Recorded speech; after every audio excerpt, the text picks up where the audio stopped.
হঠাৎ সুখবর পেতে যাচ্ছে বাংলাদেশ। সাউথ আফ্রিকা করেছে বাংলাদেশের সাথে দুর্নীতি, তাই তো ম্যাচ হতে পারে ভিন্ন ফলাফল, হতে পারে এই ম্যাচ বাতিল। দর্শক, বিস্তারিত থাকছে প্রতিবেদনেই। দর্শক, আজ বিশ্বকাপের দ্বিতীয় ম্যাচ খেলতে নেমেছে বাংলাদেশ। বাংলাদেশের প্রতিপক্ষ ছিল সাউথ আফ্রিকা। শুরুতে টসে হেরে ব্যাটিং করতে নেমে নির্ধারিত 20 ওভারে 6 উইকেট হারিয়ে 113 রান করেন সাউথ আফ্রিকা, যেখানে দুর্দান্ত বল করেছেন তানজিদ হাসান সাকিব। সেই ম্যাচে 18 রান দিয়ে গুরুত্বপূর্ণ 3টি উইকেট তুলে নেন তানজিদ হাসান সাকিব। অন্যদিকে দুর্দান্ত বল করেছেন মাহমুদুল্লাহ রিয়াদ এবং তাসকিন আহমেদ। তাই তো সাউথ আফ্রিকাকে 113 রানের মধ্যে আটকাতে পেরেছিল বাংলাদেশ। সে রানের জবাবে ব্যাটিং করতে নেমে একের পর এক ছন্নছাড়া হয় বাংলাদেশের ব্যাটাররা।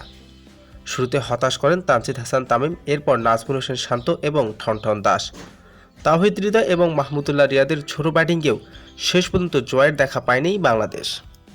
আর মাহমুদুল্লাহ রিয়াদ করেছে দুর্নীতি করেছেন তাওহিদ হৃদয়ের আউট নিয়ে।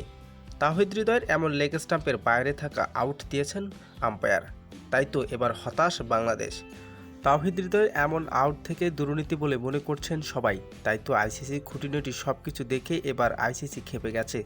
তাই তো বাংলাদেশ সাউথ আফ্রিকার ম্যাচটি বাতিল করতে যাচ্ছেন আইসিসি। তবে এবার হতে পারে খেলা বাংলাদেশ বনাম সাউথ আফ্রিকা। তো দর্শক, বাংলাদেশের সাথে কি দুর্নীতি হয়েছে? জানিয়ে দিন আপনার মূল্যবান মতামতটি।